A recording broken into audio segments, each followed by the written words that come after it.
శ్రీమాతే నమః. ఈ వీడియోలో ఎన్నో అద్భుతమైన విషయాలు మనం విందాం. వింటుంటే మీరే తెలియకుండా మీ కళ్ళలో నుంచి ఆనంద బాష్పాలతో అమ్మా అని పిలిచేస్తారు. ఎక్కడ స్కిప్ చేయకుండా వీడియో వినేసిన తర్వాత ఇష్టదైవాన్ని మాత్రం కింద కామెంట్ లో పెట్టడం అస్సలు మర్చిపోవద్దు. ముందుగా ఒక చిన్న విషయం, వైశాఖి యాప్ ని డెవలప్ చేసుకున్నాం కదా, అక్కడ దాంట్లో ఏం చేస్తున్నారు అంటే అందరూ పూర్తి పేరుతో పాటు అన్ని, ఇంకా అసలు ఇంట్లో వాళ్ళు ఉన్న పేర్లన్నీ రాసేస్తున్నారు. అలా రాసేసాము అని అనుకోండి, సామాన్యంగా కాలమ్స్ సరిపోవు. మీరు తెలుగులో రాశారు అని అనుకోండి, కాలమ్స్ సరిపోతాయి. పక్క పక్కన కామా పెట్టేసి మీరు రాసేస్తే సరిపోతాయి. అలాగే అందరి పేర్లు ఇవ్వాల్సిన అవసరం లేదండి. మనం గుడికి వెళ్ళినా ఎక్కడికైనా వెళ్ళినా అర్చన చేయించుకుంటున్నాము అని అనుకోండి, అభిషేకం చేయించుకుంటున్నాము అని అనుకోండి, ఇంటి యజమాని పేరు గోత్రము చెప్తే సరిపోతుంది. వాళ్ళు సకుటుంబస్య అని చదివేస్తారు కదా, అప్పుడు మనందరం వచ్చేస్తాం. మీరు గుడికి వెళ్ళి చేయించుకున్నా ఇదే నియమం పాటించవచ్చు. అందరి పేర్లు వరుస పెట్టి చదవాల్సిన అవసరం లేదు. ప్రత్యేకంగా అంటే కొన్ని దోషాలు ఉంటాయి, ఆ దోషాలకి మాత్రం ప్రత్యేకంగా చేస్తే వాళ్ళ పేరు గోత్రము అప్పుడు ఇవ్వాల్సి ఉంటుంది. అయినా ఈ యాప్ లో మన ఇంట్లో పిల్లల్ని ఎలా పేరు పెట్టుకుని పిలుచుకుంటాం, అవి తెలుగులో రాసినా ఇంగ్లీష్ లో రాసినా సరిపోతాయి. పూర్తి వివరాలు పూర్తి పేర్లు అవసరం లేదు. అలానే 216 రూపాయలు సమర్పణ చేసుకున్న తర్వాత ఆ రిషీట్ వస్తుంది కదా మీకు, దాన్ని మళ్ళీ వాట్సాప్ లో పంపిస్తున్నారు. వాట్సాప్ లో పంపించాల్సిన అవసరం లేదు. మీకు రిషీట్ వచ్చేస్తుంది కదా, ఎవరైతే 216 రూపాయలు పంపించారో, ద్రవ్య సమర్పణ చేశారో వాళ్ళందరూ గోత్రనామాలందరూ నమోదు చేసుకుంటారు కదా. ఇవన్నీ ఈ మాస శివరాత్రి రోజున PDF తీసుకుంటారు. తీసుకుని అప్పుడు అక్కడ గోత్రనామాలతో అర్చన చేయిస్తాను. నిన్న చెప్పిన వీడియోలో కూడా నేను చూపించాను ఎలా PDF తీసుకుంటారు అనేది. కాబట్టి మీరు యాప్ ద్వారా సమర్పణ చేసుకున్నా, ఇంకా యాప్ మాకు పూర్తిగా అలవాటు పడలేదండి అని మిగతా నెంబర్స్ కి చేసిన అందరి గోత్రనామాలు తీసుకుంటారు, పూజ చేస్తారు. మీకు యాప్ లో చేసుకోవటం వల్ల ఉపయోగం ఏంటంటే రిషీట్ వచ్చేస్తుంది చక్కగా. ఆ గోత్రనామాలు అక్కడ వెంటనే ప్రింట్ అయిపోతూ ఉంటాయి. కాబట్టి మీరు యాప్ డౌన్లోడ్ చేసుకుంటే హాయిగా ఉంటుంది. అందులో ఇంకా మిగతా పూజల వివరాలు, ఏ పూజ చేయించుకుంటే ఏ ఫలితం ఉంటుంది అవన్నీ కూడా పొందుపరిచి ఉన్నాయి. కొన్ని పూజల దగ్గర అక్కడ ద్రవ్యాన్ని మేము నమోదు చేయలేదు. ఆ కొన్ని పూజలు ఏవైతే ఉన్నాయో ద్రవ్యాన్ని అక్కడ మేము నమోదు చేయనివి, వాటికి మీరు పూజ చేయించుకుని మీకు మీ స్థితి స్తోమత ఉంటుంది కదా, దానిని బట్టి ద్రవ్య సమర్పణ చేసుకోవచ్చు. అందరికీ మంచి జరగాలి, అమ్మవారి అనుగ్రహం ఉండాలి. సర్వమంగళ అమ్మవారి ఆలయానికి వచ్చిన తర్వాత ఎంత మంది నాకు కామెంట్లోను మెయిల్స్ లోను పెడుతూ ఉంటారు. ఒక ఆవిడ నాకు మెయిల్ పెట్టారు, అది చదువుతుంటే నాకు ఎంత ఆనందం వచ్చిందంటే, నిజంగా అమ్మవారి అనుగ్రహం ఉంది కాబట్టి ఆ కుటుంబం అలా నిలబడింది కదా అని అనిపించింది నాకు. ఆవిడ రాసిన మెయిల్ ఏంటంటే, ఆవిడకి ఒక అబ్బాయి ఉన్నాడట. ఆ అబ్బాయి ఏమో ఎవరినో ప్రేమించాడు. సరే, ఇటు ఈ అమ్మాయి కూడా అబ్బాయిని ప్రేమించింది, వివాహం చేసుకోవాలని అని అనుకున్నారు. కానీ ఈ అబ్బాయి కుటుంబం ఆర్థడాక్స్ కుటుంబం, అంటే సంప్రదాయాలని పాటిస్తూ ఉంటుందట.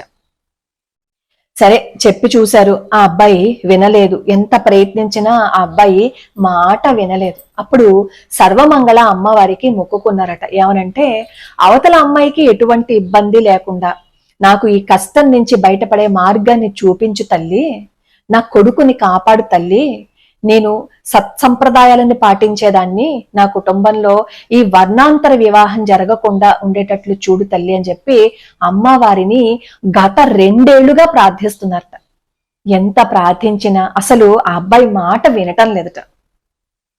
ఒకసారి వాళ్ళ అమ్మగారు ఈ అబ్బాయిని సర్వమంగళ అమ్మవారి ఆలయానికి తీసుకొచ్చి, నవావరణ అర్చన జరుగుతుంది కదా సర్వమంగళ అమ్మవారి ఆలయంలో, 9 వారాలు తప్పకుండా వచ్చి మాస శివరాత్రికి 2 ఏళ్ల నుంచి అభిషేకం చేయించుకుంటూనే ఉన్నారట. నాకు ఆవిడ పెట్టిన కామెంట్ ఏంటో తెలుసా మెయిల్, అమ్మ అనుగ్రహం ఉందమ్మా, నన్ను కాపాడిందమ్మా అమ్మ, నా కొడుకు ఎటువంటి బాధ లేకుండా భయపడకుండా డిప్రెషన్ కి లోను కాకుండా నేను చెప్పిన సంబంధాన్నే చేసుకుంటాను అని అన్నాడమ్మా. నిజంగా ఇది అమ్మవారి మహిమే. నేను ఒకానొక దశలో మొత్తానికి హోప్స్ అన్నింటినీ కోల్పోయానమ్మా, ఇంకా నా పరువు పోతుంది, నా కొడుకు ఇలా చేశాడేంటి అని నేను అనుకున్నానమ్మా, కానీ అమ్మవారు కాపాడింది. అవతల అమ్మాయి ఏ విధంగా మా అబ్బాయిని ట్రాప్ చేసింది అనేది మా అబ్బాయి తెలుసుకున్నాడమ్మా. ఇది నిజంగా అమ్మ అనుగ్రహం కాదంటారా అమ్మ అని చెప్పారు. నిజమండి. అమ్మ పాదాలు పట్టుకుంటే జీవితం మారిపోతుంది. ఆ మారడానికి ఎన్నో ఏళ్లు పట్టచ్చు, క్షణకాలమైనా పట్టచ్చు. మన కర్మ అనేది ఉంటుంది చూసారా, ఆ కర్మ తీరిపోవాలి. అది తీరిపోవాలి అంటే మనం ఏం చేయాలి? భగవంతుడు పాదాలు పట్టుకోవాలి. భగవంతుడి పాదాలు పట్టుకున్న ఎవ్వడు మోసపోలేదు. కానీ కాస్త సమయం పడితే పట్టచ్చు. నాకు కొంతమంది కామెంట్లో పెడతారు, మేము 4 నెలల నుంచి అభిషేకం చేయించుకుంటున్నామమ్మా, నో రిజల్ట్ అంటారు. నాకు ఆ కామెంట్ చూసినప్పుడు ఎంత బాధేస్తుందంటే, మనం 40 ఏళ్ల నుంచి చేసినవి ఏవైతే ఉన్నాయో, అంతకు ముందు వరకు చేసినవి ఏవైతే ఉన్నాయో విత్ ఇన్ సెకండ్స్ లో పోవాలి అంటే ఎలా కుదురుతుంది చెప్పండి? బ్యాంకులో డబ్బులు వేస్తేనే వడ్డీ రావాలి అంటే ఖచ్చితంగా కొన్ని రోజులు ఆగాలే. ఇలా ఈ రోజు డబ్బులు వేసేసి రేపొద్దున నాకు వడ్డీ ఇచ్చేయండి అంటే వస్తుందా వడ్డీ? రాదు కదా. కాబట్టి కాస్త సహనంగా ఉంటే భగవంతుడి అనుగ్రహం ఖచ్చితంగా ఉంటుంది తెలుసా. ఆ అమ్మాయి ఆ తల్లి కళ్ళ నీళ్లు పెట్టుకుంటూ రాసిన ఆ మెయిల్ చదువుతుంటే నాకు అనిపించింది, నిజంగా నమ్మకపోవటం మా తప్పు, నమ్మితే నువ్వు వచ్చి కూర్చుంటావమ్మా. మీకు ఒక కథ చెప్పనా? త్రిలోచన దాసుడు అని పాండురంగడి భక్తుడు అనమాట. ఆయనకి వివాహం అయింది, కానీ సంతానం కలగలేదు. ఆయన ఎంత ధార్మికుడు అంటే ప్రతిరోజు అన్నదానం చేస్తే తప్ప ఆయన ఏది తీసుకునేవారు కాదనమాట. ఇంటికి వచ్చిన వాళ్ళకి కాదనకుండా అన్నదానం చేసేవారు, అన్న సమర్పణ చేసేవారు, దానం అనే కంటే కూడా. సరే, అలా రోజులు గడుస్తున్నాయి. ప్రతి నిత్యము పాండురంగడిని ఆయన మరవటం లేదనమాట. ఈయన నామదేవుల వారి శిష్యులు అనమాట, నామదేవుల వారి సమకాలీనులు ఈ త్రిలోచనాదాసుడు కూడా. సరే, ఒకరోజు బాధపడతారనమాట, రంగా నేను ప్రతి క్షణం నిన్ను పూజిస్తూనే ఉన్నాను, నీ కోసం తపన పడుతూనే ఉన్నాను, నాకు పిల్లలు లేరు అని నేను ఎక్కడ బాధపడటం లేదు, నాకు పిల్లలు కావాలి అని కూడా నేను అనుకోవటం లేదు. నాకు ఏది మంచో నాకు ఏది చెడు నీకు తెలుసు, నువ్వే చేసుకుంటావు. కానీ రంగా ఒక బాధ మాత్రం ఉండిపోయిందయ్యా, ప్రతిరోజు నా ఇంటికి ఇంతమంది వస్తున్నారు, ఆ అదృష్టాన్ని నువ్వే నాకు ఇచ్చావు కదయ్యా, నాకు వయసు పైబడిపోతుంది, నా తర్వాత దీన్ని ఎవరు కొనసాగిస్తారు, ఎవరు చేస్తారు, అదొక్కటేనయ్యా నాకు బాధ, ఆ ఒక్క కోరిక తీర్చయ్యా, ఇంకేం అవసరం లేదు అని చెప్పి ఈయన ప్రతినిత్యం అలా బాధపడుతూనే ఉంటారన్నమాట. ఒకరోజు ఒక 16 సంవత్సరాల ఒక కుర్రాడు వస్తాడు త్రిలోచనదాసుడు ఇంటికి. వచ్చి, అయ్యా నాకు ఏదైనా పని ఇప్పించండి అంటారు. అప్పుడు త్రిలోచనదాసుడు ఆయన చూస్తారనమాట. చిరిగిపోయిన బట్టలు, మాసిపోయిన బట్టలు అవన్నీ చూసి ఈ రూపం ఇలా ఉందేంటి అని అనుకుంటారు. కానీ అంత చిరిగిపోయిన బట్టలు, చెదిరిపోయిన జుట్టు ఉన్నా గానీ ఆ ముఖంలో కోటి సూర్యుల తేజస్సు మాత్రం కొట్టొచ్చినట్లు కనబడుతుంది. సరే, నీ పేరేంటి అని చెప్పి అడుగుతారు త్రిలోచనదాసుడు. నా పేరు అంతర్యామి అంటారు, నాకేదైనా ఒక చిన్న పని ఇప్పించండి, నేను అన్ని చేయగలుగుతాను, అన్ని పనులు నాకు వచ్చు అని చెప్పి అంటాడు. త్రిలోచనదాసుడు ఏమంటారంటే, సరే అయితే నువ్వు ఈ రోజు నుంచి వస్తే రావచ్చు పనికి, నీకు పని ఇస్తానని చెప్పి అంటారు. అప్పుడు ఈ అంతర్యామి ఏం చెప్తారు అంటే, కానీ నేను ఒక షరతు మాత్రం విధిస్తాను, అదేంటంటే నాకు ప్రతిరోజు 5 నుంచి 7 సేర్లు భోజనం కావాలి, నేను అంత ఆహారాన్ని తింటాను, ఆ ఆహారం కూడా మీ ఆవిడే వండి పెట్టాలి, ఇంకెవ్వరూ వండి పెట్టకూడదు, నేను తింటున్నప్పుడు కూడా తిండిపోతూ ఎంత వండేస్తున్నాము ఎంత పెట్టేస్తున్నాము అని ఎవరైనా అంటే ఆ క్షణమే నేను ఇంట్లోంచి వెళ్ళిపోతాను అని చెప్పి చెప్తారు. సరే బానే ఉంది, నీకు నా భార్య వండి పెడుతుంది, నిన్ను ఎవరు ఏమి అనరు అని చెప్పి అంటారు. అలా అంతర్యామి వాళ్ళ ఇంట్లో పని చేయడానికి వస్తారు. ఎవరి అంతర్యామి చెప్పండి? పాండురంగడు అనమాట. వచ్చి ఎలా చేస్తారు తెలుసా?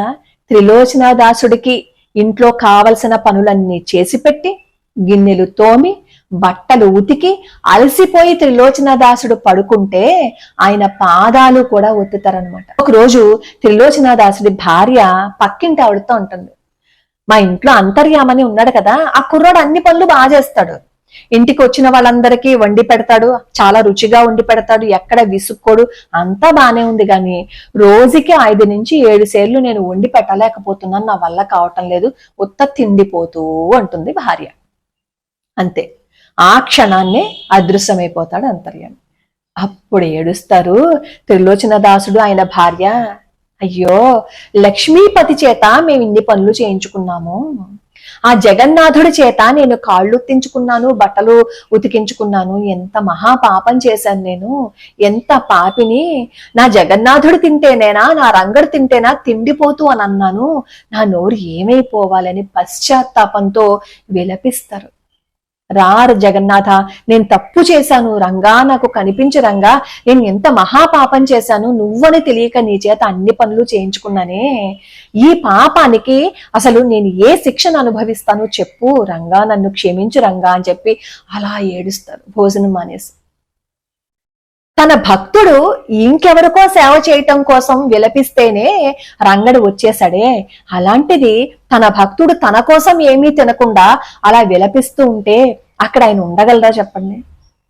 అప్పుడు రంగడు ప్రత్యక్షమే, నువ్వు బాధపడకు, నువ్వు ఏడవకు, నేను నీతో పాటే ఉంటాను, నీ బాధను చూసి వచ్చాను, నీ గురించి నలుగురికి తెలియాలని, నీ గొప్పతనం తెలియాలని, నువ్వు చేసే కార్యక్రమాల తర్వాత ఆగకూడదని, ఎవరైనా నీ దగ్గరికి వచ్చి చెయ్యాలని, నీ గొప్పతనం తెలియచేయాలని నేను వచ్చాను.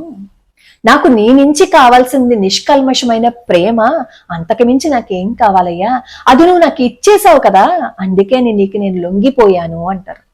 ఇది ఒక్క త్రిలోచనాదాసుడు జీవితంలో మాత్రమే కాదు, ఏకనాథుడికి కూడా 12 సంవత్సరాలు కృష్ణ పరమాత్మ వచ్చి సేవ చేశారు. తుకారాం గారి జీవితంలో కూడా ఇలాంటి సంఘటనలే జరిగాయి. విశ్వనాథ చక్రవర్తి జీవితంలో కూడా ఇలాంటి సంఘటనలే జరిగాయి. నమ్మి పాదాలు పట్టుకోకపోవటం మన తప్పు, కానీ ఒక్కసారి పట్టుకుంటే మనల్ని అనుగ్రహించి తీరతారు. మరి పట్టుకున్న వెంటనే మన కష్టాలు అవన్నీ తీరిపోవాలంటే అలా తీరిపోతాయా? మనం చేసుకున్న పాపం ఉంటుంది కదా, మన కర్మ ఉంటుంది కదా, అది కరగాలి అంటే నువ్వు మారాలి. నువ్వు మారాలి అంటే పాదాలు పట్టుకోవాలి.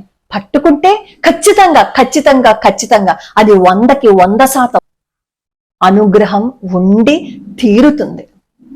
సర్వమంగళ అమ్మవారి ఆలయంలో ఎవరైనా అక్కడ కుంకుమార్చన చేయించుకోవాలి అన్నా, అభిషేకం చేయించుకోవాలి అన్నా వైశాఖి యాప్లో అన్ని వివరాలు ఉన్నాయి, ఒకసారి చూడండి.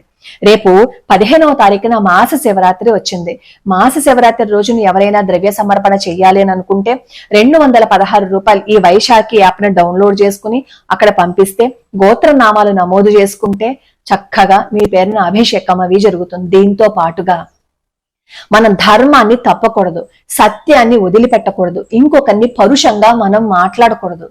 ఈ త్రిలోచనదాసుని కూడా ఎంతమందో నిందించేవారు, ఎంతమందో తిట్టేవారు, అయినా సరే ఎప్పుడు భగవత్ నిందా చేయలేదు, అయినా సరే ఎప్పుడు ఎవరిని పరుషంగా మాట్లాడలేదు. ప్రేమ అనేది మన మనసులో నింపుకుంటే ఆ ప్రేమ కోసం పరిగెత్తుకుంటూ వచ్చేవాడు ఎవడైనా ఉన్నారు అంటే ఒక్క భగవంతుడు మాత్రమే. ఆ ప్రేమ మాత్రమే నిష్కల్మషంగా ఉంటుంది. భగవంతుణ్ణి ప్రేమించటం నేర్చుకోండి, భగవంతుణ్ణి ప్రేమించండి, ప్రయత్నపూర్వకంగా ప్రేమించండి భగవంతుణ్ణి. అలా ప్రేమిస్తే ఖచ్చితంగా వచ్చి కూర్చుంటారు. ఆయన అనుగ్రహం ఉంటే జీవితమే మారిపోతుంది కదా. అప్పుడు మన మాటకి ఎంత విలువ ఉంటుందో ఒకసారి ఆలోచించండి. మన జీవితం ఎంత బాగుంటుందో ఆలోచించండి. ఎవరైనా మోసం చేస్తారు, ఎవరైనా దెబ్బ కొట్టగలరు, ఎవరైనా మనల్ని ఏడిపించగలరు, కానీ ఏడిపించటం గాని, దెబ్బ కొట్టడం గాని, మోసం చేయటం గాని చెయ్యని వాడే భగవంతుడు. మనం ఇంత ప్రేమని భగవంతుడికి ఇస్తే ఇంత ప్రేమని మనకిస్తాడు భగవంతుడు. కాబట్టి నమ్మి ఆయన పాదాలు పట్టుకోండి, జీవితం ఖచ్చితంగా మారిపోతుంది. లోకా సమస్తా సుఖినో భవంతు, సర్వే జనా సుఖినో భవంతు.